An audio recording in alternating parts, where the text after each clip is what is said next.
Friends, welcome to the EPG Pathshala program in linguistics. I am K.V. Subbarao, formerly from the University of Delhi and the University of Hyderabad. Today we are going to talk about Tibeto-Burman languages spoken in the northeastern part of India in the states of, for example, Sikkim, Arunachal Pradesh, Manipur, Mizoram, Nagaland, Tripura, and in Assam too. There are many Tibeto-Burman languages that are spoken in Assam, and there are some spoken in Meghalaya too. Basically, Meghalaya is a place where you have Khasi and other languages of the non-verb final language group are spoken, but there are languages that are spoken from the Tibeto-Burman language in Meghalaya too. We are going to talk about some of the languages and their structure and what are the syntactic features that are relevant to us from the typological point of view. So, the title will be Tibeto-Burman languages, a syntactic typology, and this will be part 1. What are we going to discuss in this? You know that languages share a number of features in terms of their word order. The position of the verb in a sentence is very crucial. In fact, it is the position of the verb that decides whether the language has prepositions or postpositions. It has an auxiliary preceding the verb or following the verb. Take for example a language such as English, which is verb final, where you have the verb in the middle, verb medial. English is verb medial, where you have verb in the middle of the sentence. The word order is, the unmarked word order is subject, verb, object. So, in a language like English, you have prepositions and the auxiliary precedes the main verb. Same is the case in French. But take any South Asian language other than the languages spoken in Meghalaya, that is Khasi and other languages, where you have the verb in the final position. It is the position of the verb that decides whether you have prepositions or postpositions. So, what do we expect from all South Asian languages which are verb final? We expect to have postpositions following the noun. For example, in Hindi, ghar mein, at home, or we are going to talk about Mizo today, a language from the Kukichin subgroup of Tibeto-Burman languages, where in means house, a means at, ina means at home or in the house. And the auxiliary in all South Asian languages except Khasi, of course, I don't have to repeat it, all verb final South Asian languages follows the main verb. For example, Ram khana kha raha hai. Kha is the main verb, raha hai is the auxiliary verb that follows the main verb. Okay. In Mizo, for example, you have something like Zowa ate the food. Zowan, Zowa is Zowa, N is the ergative marker which we will talk about later. Zowan, Cho, A, A, To. A is the third person singular marker, E is the verb to eat, To is the completion marker, Zowa ate the food. So, you have A coming first. To the right of A, that is the main verb, you have the auxiliary To. Now, with this introduction in mind, let us now discuss the word order universals that are found in Tibeto-Burman languages. Before I start further, let me just say that you have Tibeto-Burman languages spoken in Nepal too, and you have Tibeto-Burman language spoken in Myanmar and some in Pakistan too. Now, let us look at some word order universals in Tibeto-Burman languages. Let us take Kokborok, a language that is spoken in Tripura. It is a Tibeto-Burman language where you have the normal unmarked word order as subject, direct object and verb. So, you have a sentence in one which I am not going to read. You can see Akung is the subject and you have the direct object following it, and then paikha, read in past tense. In these languages, the indirect object precedes the direct object as expected in all verb final languages. So, suppose like I have, let's not look at an example here, maybe later we will have some, and all Tibeto-Burman languages have postpositions.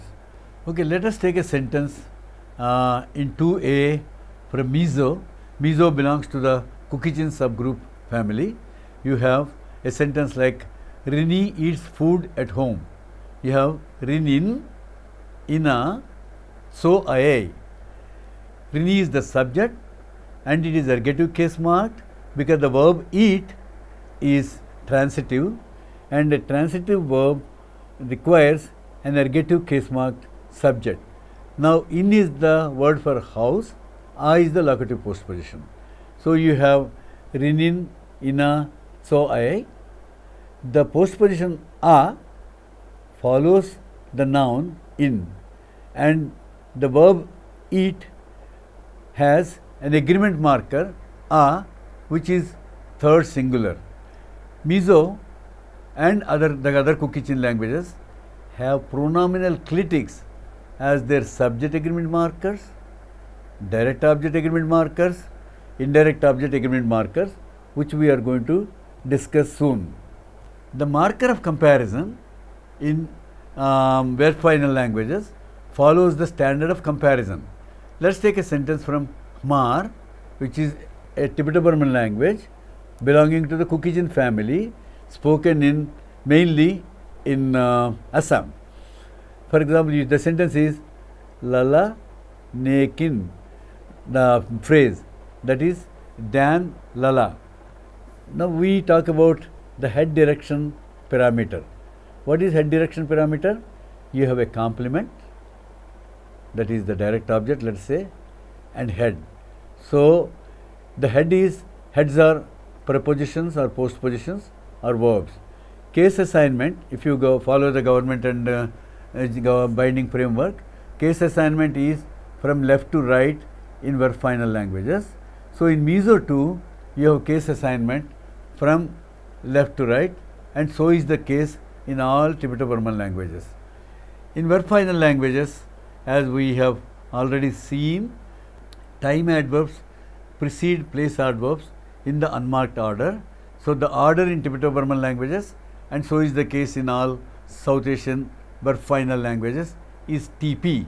So, let us take a language spoken in Manipur.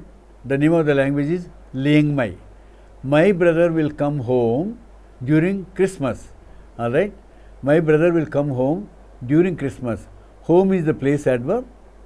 During Christmas is an adverb that indicates duration. So, you have in English the word order is PT. What do we expect in Tibeto-Burman? You will expect TP. So, you can say this sentence in 11. Achi Kisma Vanga Chaki Wangai. My brother, Christmas time, PP, house, come, and future.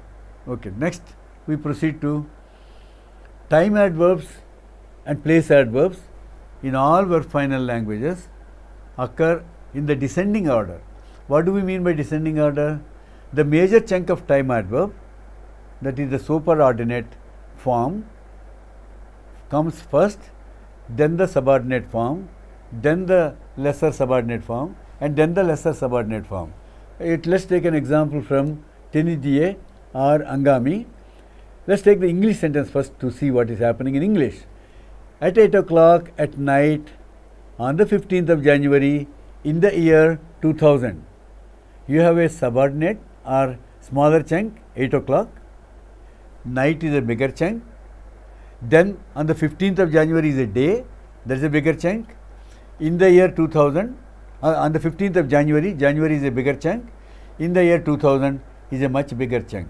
So, what are we doing? In terms of time, we are progressing. What happens in Tenidie or Angami is spoken in Nagaland. Here, Tichiye 2000, Dosha, Kr, Tarik, Kerepengu, Teva, Keba, Tethaki. that is year 2000 in glossing. I am just reading the glosses order in glosses. Year 2000, January month, date 15, night time 8 o'clock. So, you can see that it is in the descending order. Same is the case with place adverbs. What do you expect? The major chunk of place adverb will occur first, then the smaller chunk, then the smaller chunk in terms of places. Let us look at the English sentence. We stayed at Konambau's house in Perren. Konambau's house is a smaller place. Perren is the name of the town or a village. It is a bigger chunk. What do we expect in Liang Mai, which is our final language? You have Perren, Konambau, Ki, Ga, house. So, you have Perren, Konambau first and then house later. Then we will, after looking at some of the word order universals, let us see what happens, what is with regard to the features that are generally termed as India as a linguistic area. As we have talked about in some units, Suniti Kumar Chatterjee in 1926, Bloch in the late 20s talked about the features that are shared by shared in Indian languages. In 1956, it is Eminov who gave the label India as a linguistic area, and he talked about the features that are shared by the languages in India irrespective of the subfamily that the family that they belong to, that is, may it be Tibeto-Burman, may it be Dravidian, may it be Indo-Aryan, Munda. All these languages share some features which are common, and we are going to discuss those features now. One of the features that is shared by all Indian languages, of course in some other languages in the world, is the formation of compound verbs. What are compound verbs? You have a main verb and you have a helping verb.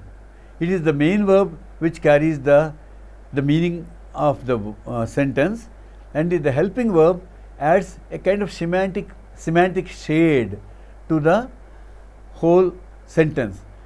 Take for example Hindi. Let us take Hindi example, it will become very clear. Ram ne kaam kiya, that is neutral. Ram, ne, ergative case marker, kaam, work, kiya, did. So, kiya, karna is the verb. And now you can also say in Hindi, Ram ne kaam kar diya. What does this indicate? The first one says Ram did the work. The second sentence, kar diya, kar is the main verb, dena is the helping verb. Dena literally means to give, but dena does not carry its original meaning. It carries the meaning of aspectual meaning, as we call it. It indicates completion. So, Ram ne kaam kar diya indicates Ram completed the work, as opposed to Ram ne kaam kiya, which means Ram did the work. Now, let us take Mizo, which belongs to the Caucasian family, and let us see what happens. In Mizo, you have self-benefactive and other benefactive, which function as a helping verb or a compound verb. The sentence in English is, doing work for somebody is good. Tu emo tana, tu emo tan a, hna tho sak su aksha. Acha. You have hna is work, tho is hna is job, tho is work verb, sak is the other benefactive. The compound verb occurs to the right of the main verb.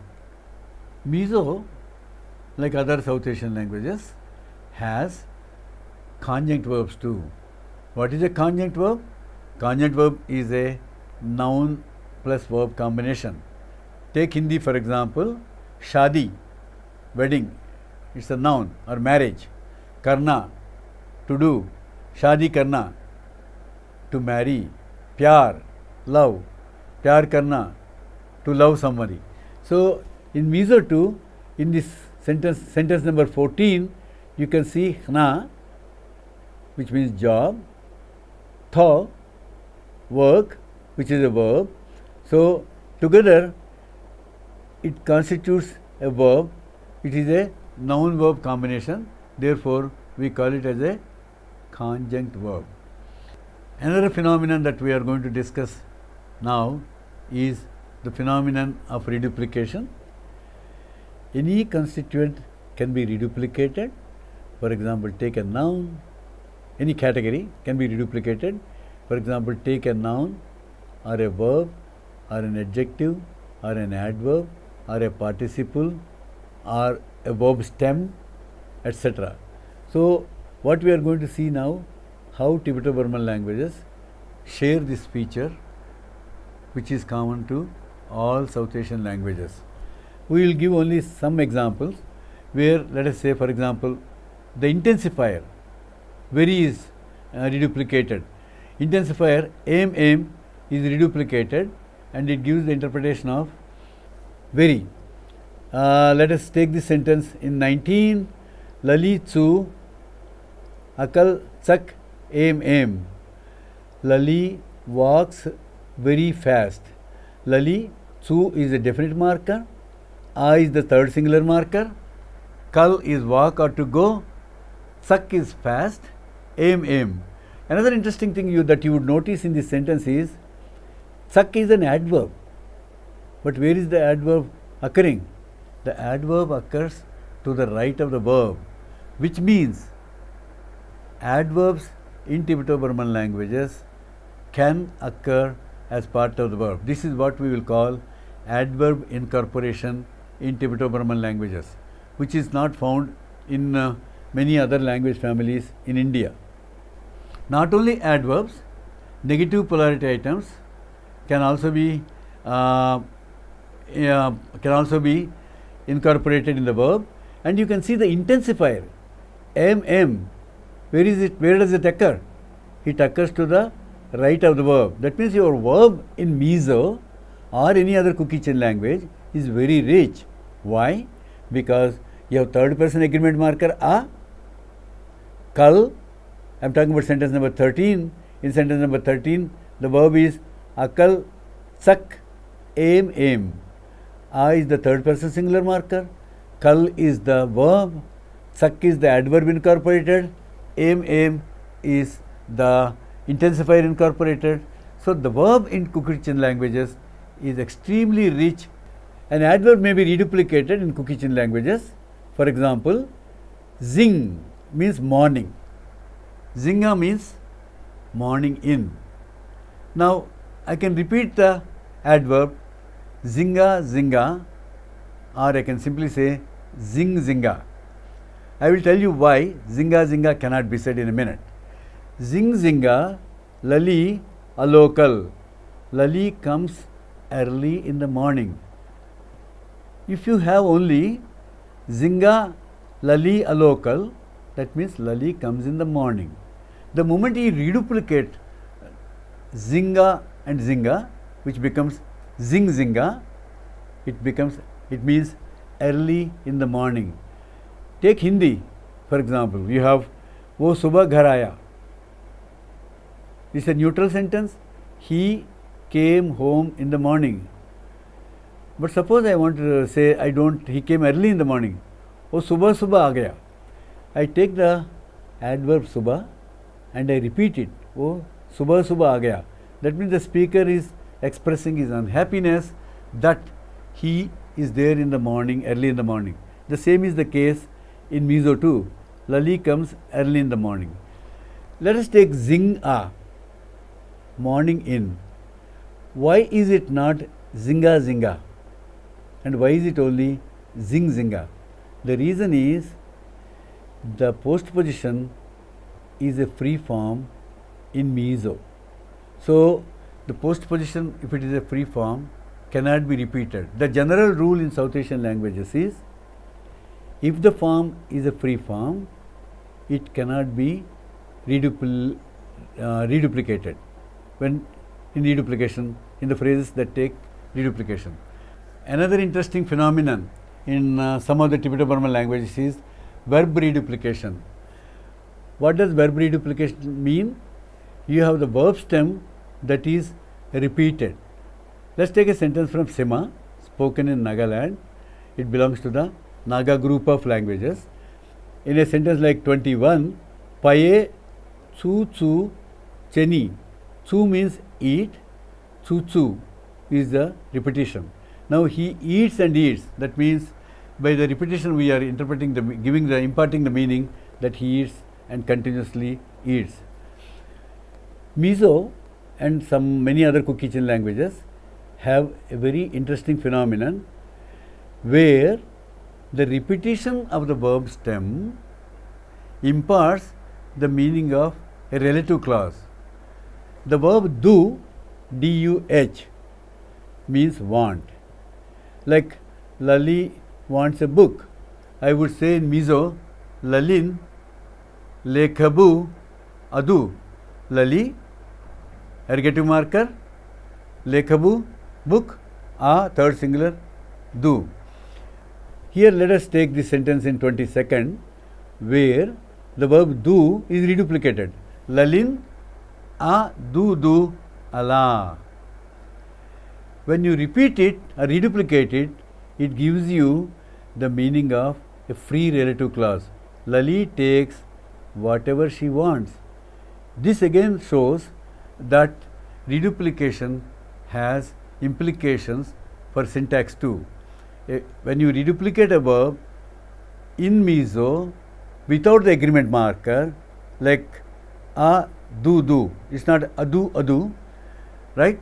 Then it imparts the meaning of a relative clause. The next point that we are going to discuss is the construction called the conjunctive participle construction. What is a conjunctive participle? Like in English, Ram went home and slept. But in Indian languages, we normally don't use two sentences, which we have the freedom to do it. But normally, Ram, Hindi, ghar jakar so gaya. That ja is the verb stem to go. Kar is the conjunctive participle marker, which in Hindi could be jakar or jake. Mizo too shares this phenomenon with other South Asian languages. We will come to it a little later. And Mizo, like Dravidian and Munda and some Eastern languages, shares a feature, all Tibeto-Burman languages share the feature of the quotative. What is a quotative? It is the verb say that is grammaticalized, and it carries several other interpretations, and it functions, one of the main functions of the quotative is to function as a right peripheral complementizer. In English, as you know, Ram told me that he would meet Sita. That is a complementizer. He would meet Sita is an embedded clause. The complementizer occurs to the left. In many verb final languages, the complementizer occurs to the right. That is, you have something like in Mizo, sentence number 25, he told that he did his duty. It's not he, sorry, it's Lala. Lalan asin a zau ti ashila. That is Lalan, N is the ergative marker, because the verb to tell is a transitive verb that requires an ergative case mark subject, and the embedded subject is a pro. It is a pro-drop language, Mizo. Then Lala, his work finished. Then the quotative comes as the right peripheral complementizer. Ti is the verb to say, which means here it's working as a complementizer. So you have he told that he did his study, he did his duty. After discussing the features that are significant for India as a linguistic area, we are now going to see briefly what are the parameters that are found in Tibeto-Burman languages. All Tibeto-Burman languages permit pro-drop, especially the Cook Kitchen languages are heavy pro-drop languages because subject, object, direct object agreement markers are incorporated in the verb. We are going to discuss this later. Then the next one is, in South Asian languages, in all South Asian languages, whether it is a verb medial language or a verb final language, there are no expletive expressions. That is, it is raining. In English, you have that it, which is a dummy subject, and it has no semantic content at all. In Mizo or in any Tibeto-Burman language, or for that matter in any Indian language, you don't have expletive expressions. You can see it in your notes that is supplied. Now, what are the specific features of Tibeto-Burman languages? We will discuss some of them. Adjectives in Tibeto-Burman languages behave like verbs. In Kuki-Chin languages, that is, Kuki-Chin languages are Mizo, Khmer, Aimol, Paite, Zou, etc. In Kuki-Chin languages, you have adjectives behaving as verbs. They can take agreement markers. For example, Sang means tall in Khmer. Insang, tall. In is a verbal reflexive that occurs with some adjectives in Khmer. So, in is a verbal reflexive, it occurs with sang, that means adjective behaves like a verb. Now, it can take an agreement marker. I in sang. I is the third person singular agreement marker. In is the verbal reflexive. Sang is tall. I in sang means he or she is tall. Then you can also take they can take nominalizers. An adjective, just like verb, can take a nominalizer. What is a nominalizer? Take Hindi for example, kar, do, karna, to do. The na performs the function of a nominalizer. In Tibeto-Burman languages, adjectives as well as verbs take nominalizer. For example, in Khmer I can say insang na, tallness. Verbs can take causative prefixes or infixes or suffixes, and when you add a causative, the valence of the verb increases by one argument. The same thing you find in Mizo and other Kuki-Chin languages and other languages, that verbs as well as adjectives can take a causative prefix. The next point we would like to discuss is postposition incorporation and valence increase in the Kuki-Chin languages. In Kuki-Chin languages, when a postposition that occurs with a noun can be dropped and the postposition can be incorporated in the verb. For example, let us take the sentence in 1a here, Khmer. Zowa le Thinglang a Kanfe. Here, Zowa went to the village with me. With me, le means with, together with. Zowa together, me is not indicated. How is me indicated? You can see me is put in parentheses, and the top of it you can see it is pro. So, Zowa le pro Tingklang a to the village Kanfe. Kan is first person plural agreement marker. But what is the subject? Subject is Zowa is in third person and I in first person.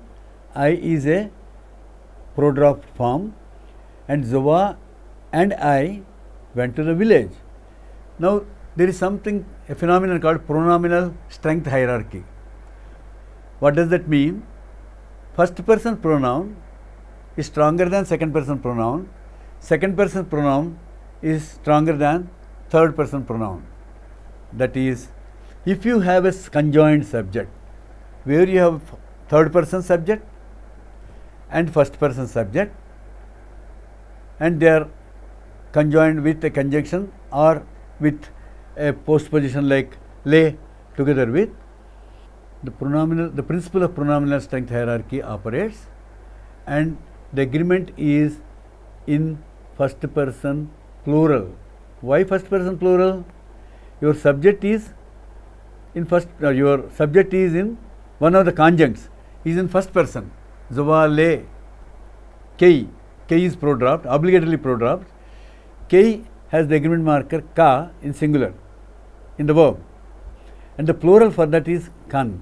So, zowa, le, tinklang a, kan fe. That kan is first person plural, which shows that the subject is first person as well as a third person. There are two conjuncts. One is a first person conjunct, another is a third person conjunct. We will give you another example to demonstrate how pronominal strength hierarchy works in Mizo and the other Cook Kitchen languages. This principle of pronominal strength hierarchy also operates in Dravidian languages, but in Indo-Aryan languages it does not work. Okay, let us take this sentence. Let us take the English sentence first. Lali and I will sit only with you. It's a sentence from Mar. Lali is in third person, I is in first person. So, the two conjuncts, one is in first person and one is in third person. Therefore, the first person is stronger than the third person. Since there are two conjuncts, it should be a plural agreement marker in the verb. So, you have what is this agreement that you can see? Kan is the first person plural, T is the future marker, and here to the left you can see chung is the verb to sit. Pui is the postposition incorporated in the verb.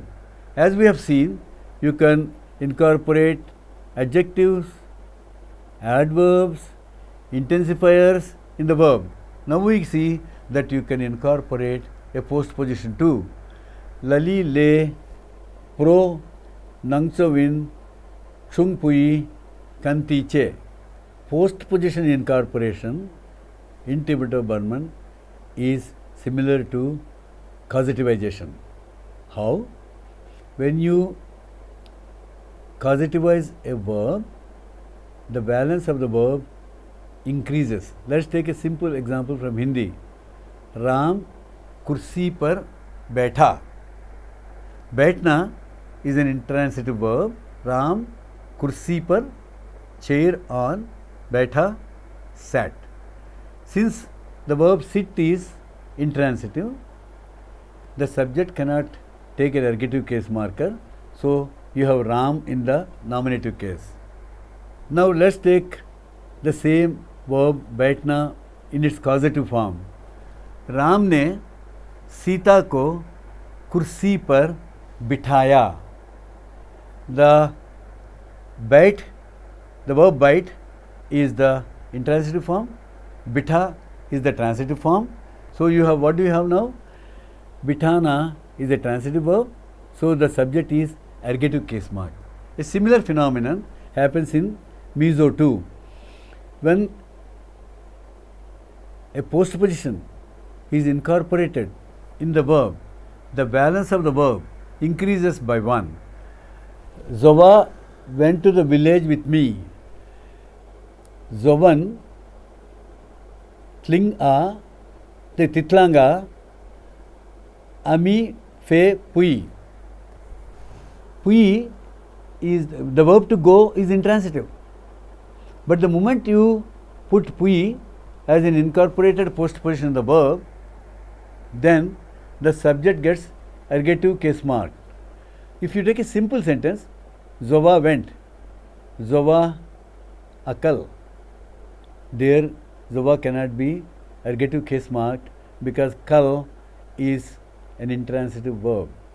But fe is an intransitive verb, fe pui becomes a transitive verb, then it takes the subject agreement marker a, Zovan, ergative marker, ergative subject, Zovan, Titlinga, a third person agreement marker of the subject, me first person direct object marker, Fe, go, Hui.